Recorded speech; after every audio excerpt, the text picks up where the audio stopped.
तो hello guys, तो हम एक बार फिर आ गए हैं अपनी एक नई वीडियो के साथ। तो आई होप आपको ये वीडियो पसंद आएगी। तो प्लीज लाइक, कमेंट, शेयर और प्यार देते रहिए अपना, क्योंकि वो प्यार मिल नहीं रहा, बहुत जरूरी है। प्यार बहुत जरूरी है। हाँ, कोई नहीं, चलता है, नए नए लोग हैं हम। तो स्टार्ट करते हैं हम अपनी वीडियो के। दोस्तों, ये कहानी है 13 साल की वेडनेसडे एडम नाम की एक लड़की की, जिसके चेहरे पर किसी तरह के कोई इमोशंस नहीं बनते थे और मौत को लेकर उसके अंदर एक अजीब सा जुनून था। वो सोचा करती थी कि मरने के बाद इंसान कहाँ जाता है और उसका क्या होता है। इसी वजह से उसे अक्सर काले और सफेद रंग के कपड़े पहनना ज्यादा पसंद था। उसे देखकर सबको अजीब सा लगता, जैसे कि वो इस दुनिया की ही ना हो। तो चलिए जानते हैं कि आखिर वो लड़की ऐसी क्यों थी। तो कहानी की शुरुआत में वेडनेसडे को एक स्कूल में दिखाया जाता है, जहां वो अपनी डरावनी आंखों के साथ बरामदे में चल रही थी। वहीं बाकी सब लोग उसे घूर घूर कर देख रहे थे। जब वेडनेसडे अपना लॉकर खोलती है तो उसके अंदर उसे अपना भाई बंधा हुआ दिखाई देता है, जिसके मुंह में एक सेब था।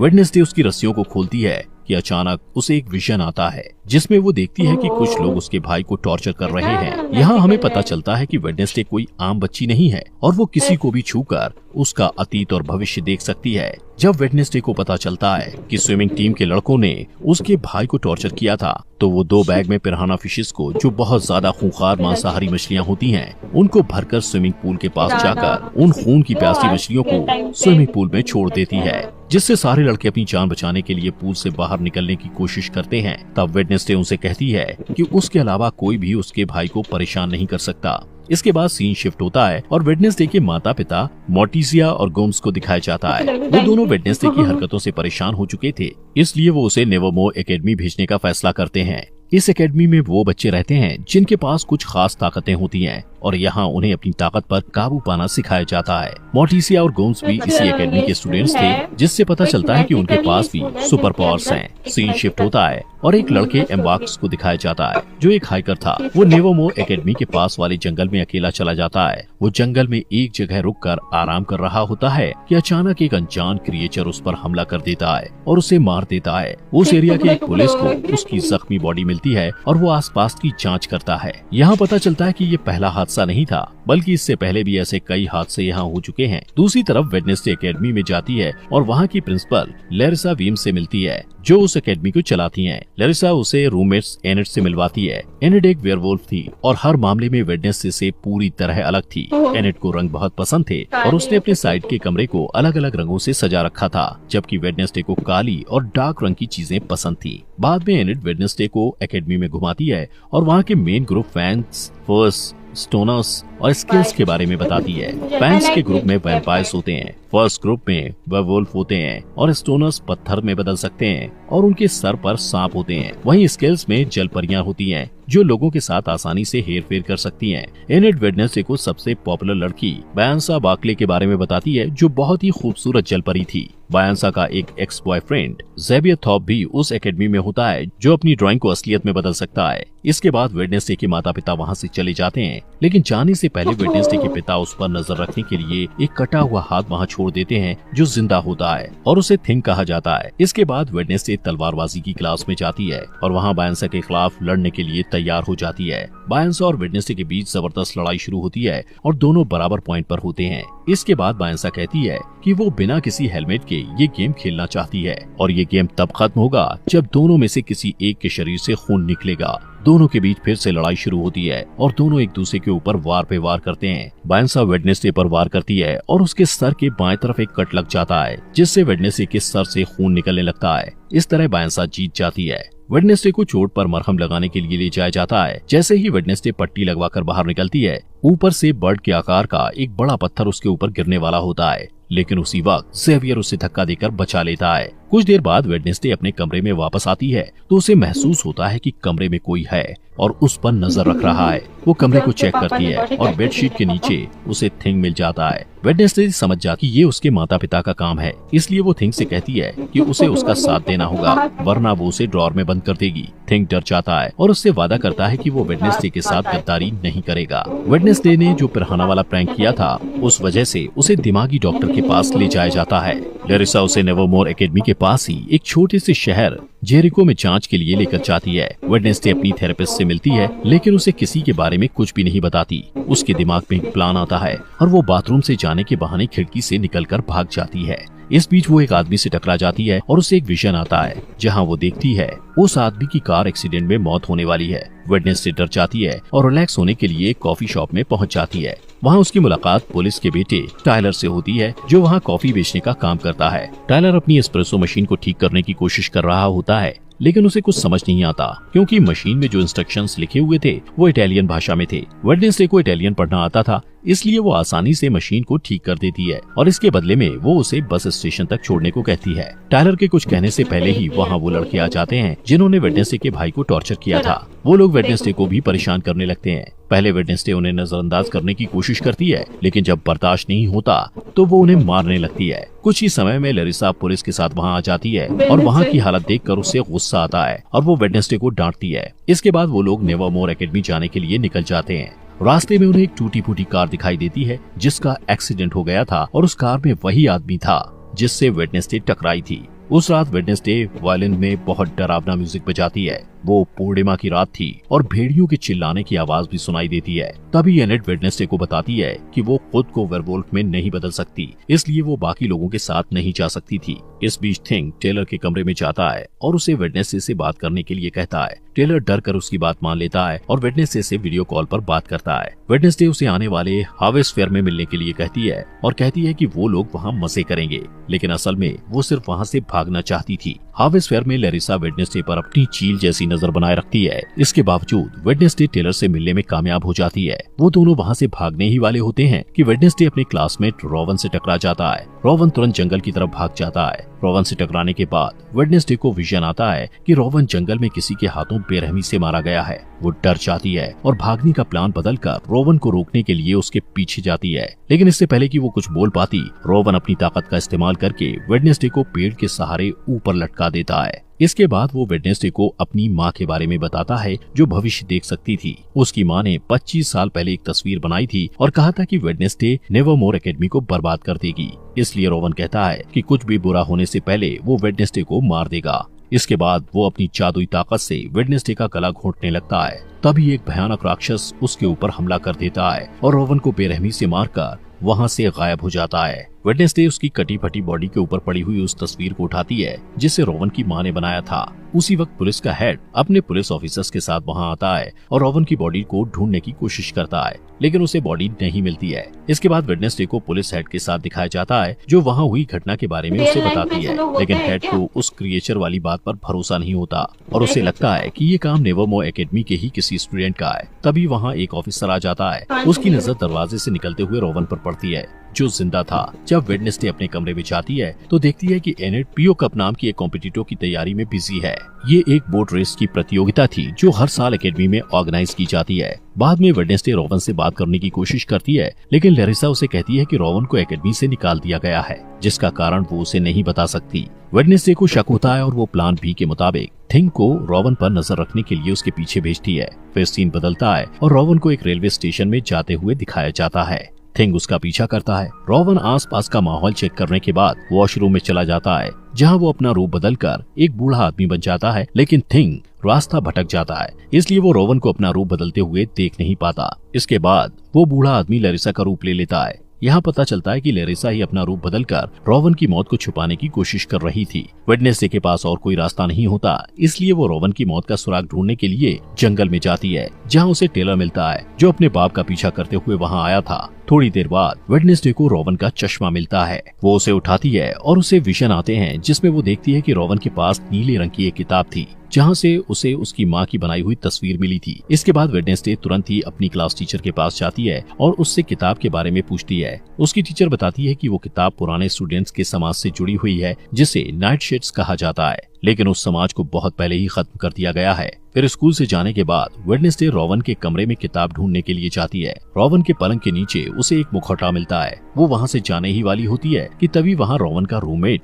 ज़ेवियर आ जाता है और उसे देख के वेडनेसडे पलंग के नीचे छिप जाती है। ज़ेवियर से मिलने उसकी एक्स गर्लफ्रेंड बायंसा भी वहाँ आ जाती है। वेडनेसडे उन दोनों की सारी बातें सुन लेता है और उससे पता चलता है कि बायंसा आने वाले बोट रेस की प्रतियोगिता में एनेट को हराने के लिए प्लान बना रही है। इसके बाद वेडनेसडे अपने कमरे में आ जाती है और बायंसा को रेस में हराने के लिए प्रतियोगिता में एनेट का साथ देने का फैसला करती है। अगले दिन एनेट और वेडनेसडे प्रतियोगिता के लिए तैयार हो जाते हैं। इस रेस में सब कुछ अलाउड होता है, इसलिए बायंसा इसका फायदा उठाती है। रेस में 4 टीम भाग लेती हैं और नियम के मुताबिक जो टीम तालाब में गिरे बिना डेस्टिनेशन तक जाकर पहले वापस आ जाएगी वो रेस जीत जाएगी। जैसे ही रेस शुरू होती है, बायंसा अपने एक दोस्त को इशारा करती है जो एक जलपरी थी और बाकी बोट को बर्बाद करने के इरादे से बायंसा का साथ दे रही थी। वो तालाब में कूदकर एक नाव को बर्बाद कर देती है, जिससे वो टीम तालाब में गिर जाती है और रेस से बाहर हो जाती है। वेडनेसडे और एनेट पूरी तैयारी के साथ रेस कर रहे थे और थिंग उसमें उनकी मदद कर रहा था। थिंग की मदद से वो लोग बायंसा की दोस्त को एक जाल में फंसा लेते हैं। रेस के दौरान ही वेडनेसडे को एक विजन आता है और वो अपने सामने अपनी जैसी दिखने वाली एक लड़की को देखती है जिसके बाल सुनहरे रंग के होते हैं। वो वेडनेसडे को कहती है कि वेडनेसडे एक चाबी है, जिससे वेडनेसडे काफी उलझन में पड़ जाती है।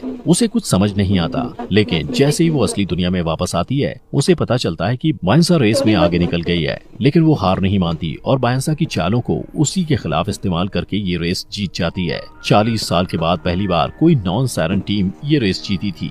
लैरिसा एनेट को पीओ कप ट्रॉफी देती है, लेकिन वेडनेसडे को ज्यादा अटेंशन पसंद नहीं था, इसलिए वो वहाँ से चली जाती है। वो नेवरमोर एकेडमी के पुराने स्टूडेंट एडगर एलन पो की मूर्ति के पास जाती है और अचानक उसकी नजर उस मूर्ति के हाथ में रखी पत्थर की किताब पर जाती है, जिसके नीचे उसे एक निशान दिखाई देता है। वो निशान ठीक वैसा ही था जो उस तस्वीर में बना हुआ था, जिसे रोवन ने मरने से पहले उसे दिया था। उस बुक में वेडनेसडे को कुछ पहेलियां मिलती हैं, जिसे वो तुरंत सुलझा लेती है और उसे एक सुराग मिलता है। उस सुराग में 2 बार चुटकियां बजाना होता है। जब वो 2 बार चुटकियां बजाती है तो अचानक एक छुपा हुआ बरामदा खुल जाता है, जहाँ एक गुप्त कमरा होता है। वहाँ वेडनेसडे को रोवन की किताब मिल जाती है, जिसमें रोवन ने तस्वीर को फाड़ कर निकाला था। वो उस किताब को अपने बैग में रखती है, लेकिन इससे पहले कि वो आगे जा पाती, कोई उसके सिर को एक काले कपड़े से ढक देता है। थोड़ी देर बाद जब काले कपड़े को हटाया जाता है, तब वो देखती है कि बायंसा, ज़ेवियर और कुछ स्टूडेंट्स उसे घेर कर खड़े हुए हैं और ये सभी नाइटशेड्स के सदस्य हैं। यहाँ पता चलता है कि लैरिसा ने उनके ग्रुप को खत्म किया था। इसके बाद ज़ेवियर उसे अपने ग्रुप में शामिल होने के लिए कहता है, लेकिन वेडनेसडे मना कर देती है और वहाँ से चली जाती है। इसके बाद लैरिसा को दिखाया जाता है जो आउटरीच डे के बारे में घोषणा करती है, जहां एकेडमी के सारे स्टूडेंट्स को शहर के आम लोगों से मिलना जुलना होता है और उनके साथ काम करना होता है। इन लोगों को नॉमीज कहा जाता है। जब वो लोग शहर पहुंचते हैं, तब वेडनेसडे ज़ेवियर को बताती है कि उसके रूममेट की मौत हो चुकी है, लेकिन उसे इस बात पर भरोसा नहीं होता है और वो कहता है कि रोवन की मौत नहीं हो सकती, उसे बस एकेडमी से निकाल दिया गया है। इसके बाद वेडनेसडे उसे वो तस्वीर दिखाती है जो रोवन की माँ ने बनाई थी। ज़ेवियर उस तस्वीर को करीब से देखता है और कहता है कि इस तस्वीर में जो आदमी है उसने जेरिको शहर को बसाया था और उसका नाम जोसेफ क्रैकस्टोन है। थोड़ी देर बाद वेडनेसडे पिलग्रिम वर्ल्ड में जाने का फैसला करती है, जहां जेरिको के इतिहास के बारे में पता चलता है। वहां वेडनेसडे यूगिन नाम के लड़के से मिलती है जो मधुमक्खी पालने वाले क्लब में उससे पहले मिल चुका था और दोनों की दोस्ती भी हो गई थी। वो दोनों बातें करने लगते हैं और आसपास की चीजों को देखते हैं। इसके बाद सारे स्टूडेंट्स वहाँ की केयरटेकर अर्लिन से मिलते हैं, जो उन्हें पिलग्रिम वर्ल्ड घुमाते हुए जोसेफ क्रैकस्टोन की कलाकृतियों के बारे में बताती है। वेडनेसडे को ये सारी बातें इंटरेस्टिंग लगती हैं और वो अर्लिन से उसके बारे में और जानना चाहती है। अर्लिन बताती है कि उनके पास जोसेफ क्रैकस्टोन के खेतों में इस्तेमाल किए जाने वाले औजार, खाने पीने के बर्तन और फैमिली रूम्स भी हैं। वेडनेसडे कहती है वो यहाँ काम करना चाहती है, लेकिन अर्लिन कहती है कि उसे रेनोवेट किया जा रहा है, इसलिए वो वहाँ काम नहीं कर सकती है और कहती है वो सब ये ओल्ड बजरी में काम करेंगे और घूमने आए हुए लोगों को केक बांटेंगे। बाद में वेडनेसडे और यूगिन क्रैकस्टोन के फैमिली रूम में घुस जाते हैं। वहाँ वेडनेसडे को एक तस्वीर मिलती है जिसमें वो लड़की भी होती है जिसे वेडनेसडे ने अपने विजन में देखा था। थोड़ी देर बाद उसे वो किताब भी मिल जाती है जो उस लड़की ने पकड़ी होती है। वेडनेसडे देखती है कि उस किताब के सारे पन्ने खाली हैं, इसलिए उसे शक होता है कि ये किताब नकली है। तभी वहाँ यूगिन के साथ अर्लिन आ जाती है और उसे पकड़ लेती है। वेडनेसडे उससे असली किताब के बारे में पूछती है, तब अर्लिन झिझकते हुए बताती है कि 1 महीने पहले वो किताब चोरी हो गई थी। इसके बाद वो कॉफी शॉप में वापस टेलर से मिलती है और वो दोनों जोसेफ के बारे में पता करते हैं। टेलर कहता है कि ओरिजिनल मीटिंग हाउस का जो हिस्सा बचा हुआ है वो जंगल में है और पूरी तरह खंडर हो चुका है, जिसका इस्तेमाल अब क्रैश पैड के रूप में किया जाता है। इसके बाद वेडनेसडे जोसेफ क्रैकस्टोन की उस जगह की तलाश करने के लिए थिंग के साथ तुरंत जंगल में जाती है।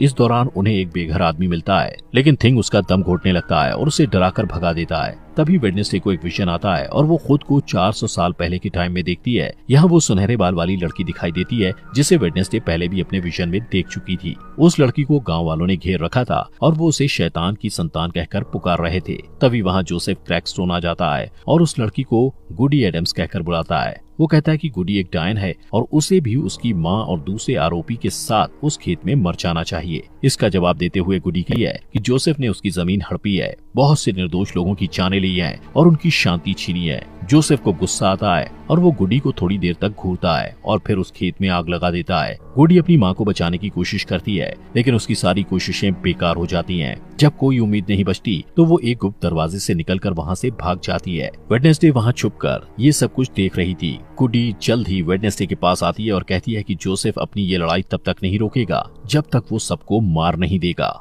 इस खुलासे के बाद वेडनेसडे असली दुनिया में आ जाती है। वो थिंग को सब कुछ बताती है जो उसने अभी अभी देखा था। उनकी बात खत्म भी नहीं होती कि अचानक उन्हें वही भयानक राक्षस नजर आता है जिसने रॉबन को मारा था।